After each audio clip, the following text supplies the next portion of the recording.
Regardless, I managed to get my hands on the XS Max and the XS and figured, as is usual here on the channel, I'd try to do a complete walkthrough for you guys. Now, if you're not familiar, a complete walkthrough is where I try to go through every single feature and do a bunch of tests on a device so that you guys are better informed should you be in the market to actually go out and buy one. Now, with this said, there is a ton to go through. This is probably one of the most comprehensive walkthroughs I've ever done. I did a bunch of tests, which you're gonna find out in a minute. Just as many things as I possibly could so that you guys could actually know everything there is to know about this device before you go out and decide to buy one. I hope you guys appreciate it, but again, there's a lot to go through, so let's get started.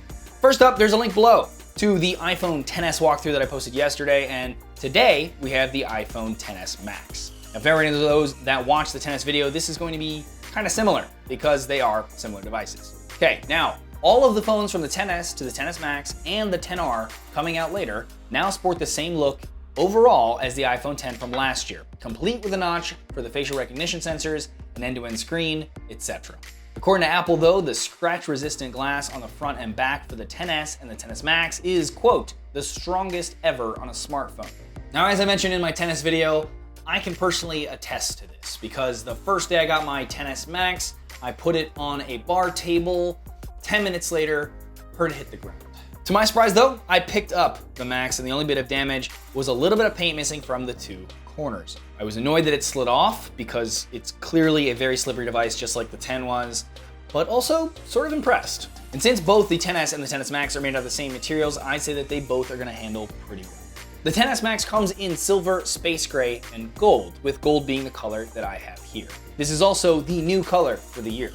The XS Max comes in 64 gigs, 256, and 512 gigs of storage with no expandable memory as usual. And there's no getting around it. Design-wise, it is identical to the iPhone XS, but just made larger. And the XS is basically identical in design to the iPhone X. The dimension of the XS Max compared to the X, which I'm assuming you've at least seen somewhere before researching if you wanted the XS Max, are that it is the same thickness at 7.7 millimeters, but it's 6.5 millimeters wider and 13.9 millimeters taller. In fact, size-wise, it's very similar to the iPhone 8 Plus, with just a millimeter difference, give or take, in each direction. Also, it's about 6 grams heavier than the 8 Plus and about 30 grams heavier than the iPhone X. We have the same 7 megapixel f2.2 aperture front-facing camera that we had on the iPhone X. The screen beneath is a massive 6.5 inch AMOLED 1242 by 2688 resolution, 19.5 by 9 aspect ratio, capable of displaying content that is HDR10. Despite this resolution and despite its larger size, it is the same pixel density as the X and the XS.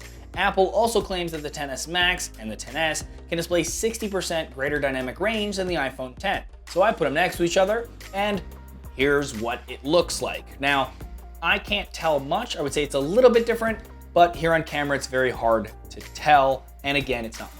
We still have the same wide color gambit, which shows more ranges of colors, a true tone display, which uses the ambient light to adjust the screen to be more color accurate depending on the room you're in, 3D touch, and our fingerprint resistant screen. The facial recognition features are supposedly faster, by the way, thanks to faster software. So I tested it, and I can say that it is faster, even just slightly, but most of the time, not all the time, but most of the time, the XS Max was able to recognize my face faster than the X. The XS Max is now IP68 instead of IP67 that the X was, so that means 2 meters underwater for 30 minutes versus the 1 meter before. Sound-wise, we have dual stereo speakers like the iPhone X, but according to Apple, they have a, quote, wider stereo sound, thanks to more powerful speakers. So again, I put them next to each other, and I tested it out. Here is the iPhone X, and here is the iPhone XS Max, both with their volume up. Inside the device, we have the new A12 Bionic compared to the A11 Bionic. It's the industry's first 7nm chip with a 6-core CPU, 2 performance cores, and 4 high-energy efficiency cores, 4-core GPU, which is 50% faster than the A11 GPU apparently, and an 8-core neural processor dedicated to machine learning. The A12 can process 5 trillion operations a second compared to the 600 billion of the A11. And here is the Geekbench scores for each. For the camera, we have a dual 12 megapixel camera setup similar to the iPhone X, with one being a wide angle and one being a 2x telephoto. The difference is that they managed to put in a slightly larger sensor behind the lenses with slightly larger pixels. The iPhone XS Max has a 1 by 2.55 inch sensor instead of the smaller 1 by 3 inch sensor of the iPhone X. And because of that, we have 1.4 micron pixels versus the 1.22 micron pixels of the 10. Both cameras are optically stabilized, thankfully still, and we have a True Tone flash that apparently has been improved for better color reproduction. And Apple says that this and the iPhone XS are the first iPhones to use the neural engine in conjunction with the ISP, which is the image signal processor, to do facial mapping and automatically perform red eye reduction since it can see where the eyes are, as well as better segmentation of hair and foreground versus background for portraits, etc. This combination apparently allows for what Apple is calling smart HDR.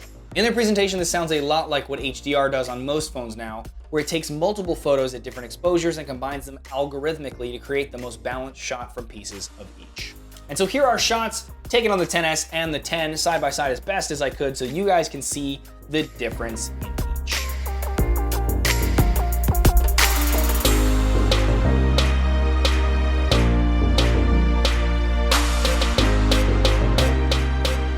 You can now also adjust bokeh after the fact, something that other companies have had for a while, but it's great to see on the iPhone finally.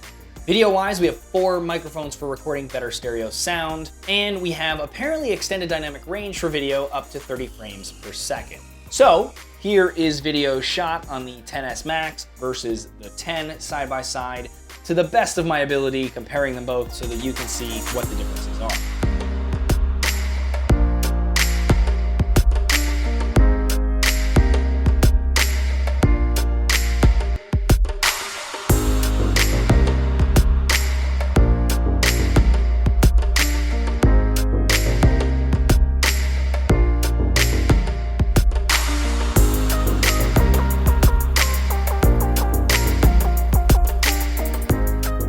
Battery life has apparently been increased by 1.5 hours on the XS Max over the 10, thanks to the largest battery ever put in an iPhone at 3174 milliamps.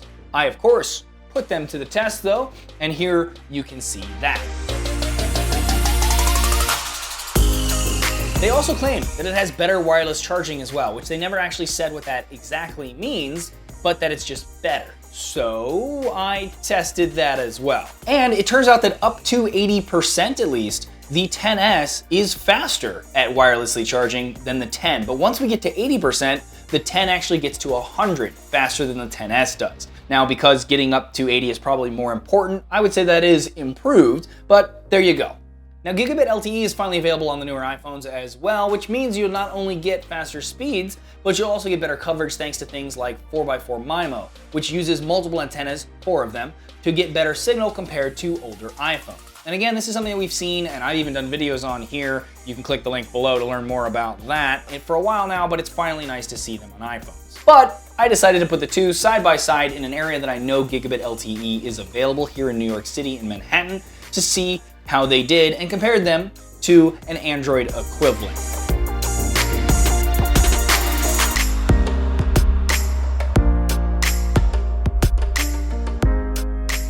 Now, the iPhone XS Max is also dual SIM capable now, so you can use 2 SIMs with 2 phone numbers on the device at the same time.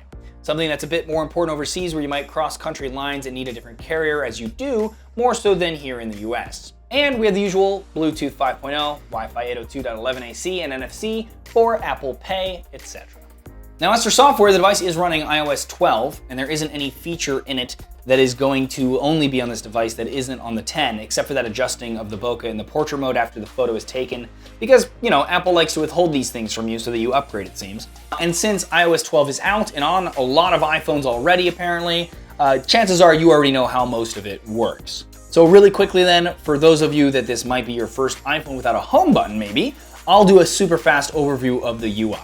So compared to the home button touting iPhones, you now have to navigate the system using gestures on all of these new iPhones.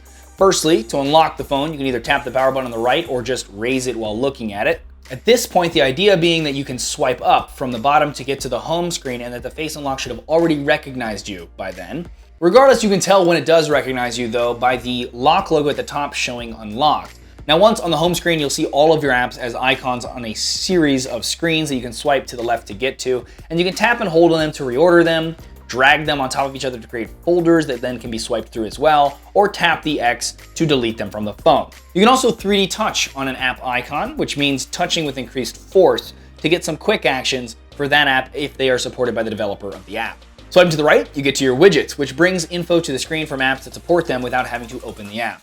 You can tap edit at the bottom here to reorder these, add new ones, or remove them. On the home screen, you can swipe down to get to the universal search, which lets you find apps, websites, etc. And when you're on any page that isn't the home screen, you can swipe up from the bottom of the phone to get back to the home screen, or swipe up and hold it there to get to your multitasking view. In here, you can swipe left or right to switch between apps, and you can even swipe up on them to close them and swipe them away. Swiping down from the top right of the screen, basically in that gap between the notch and the edge, will give you the control center, which you can use to quickly access things like Wi-Fi, brightness, Bluetooth, volume, etc. Swiping down from anywhere on the notch or to its left, and you'll get your notifications that you can tap to interact with, swipe to dismiss, or 3D touch to get quick actions for, etc. And that's a quick rundown of the software in iOS 12 on these devices. Again, if you're using an iPhone, you're familiar with iPhones at all, you've already used a lot of the stuff that is going to be in the settings and the apps, because all of that is going to be the same. Let me know if you guys want me to actually in the future do like iOS run-throughs, like maybe when iOS 13 comes out, like before the phones are announced, when the actual software comes out, I'll do a complete walkthrough of that and go through everything. Let me know if you guys want that. If you really do, I'll do it. But there you go, quick rundown and all these tests. Let me know what you guys think in the comments below of this type of a walkthrough. Do you want me to be more thorough like I did this time? It means the video is delayed by a bit, but it's got a lot more in it. So I hope that it's valuable for you guys. Let me know though. Would love to hear from you guys. Otherwise, if you like this video, please thumbs up it or share it. Also, I'm gonna release all the tests that I did kind of as separate videos where I go a little more into detail in each one. So if you guys want that. Also, the watch video is coming soon. So if you want any of those, please subscribe to the channel, and if you do, make sure to hit the bell next to the word subscribe so you get notified when I do new videos. As always though, regardless, thanks for watching.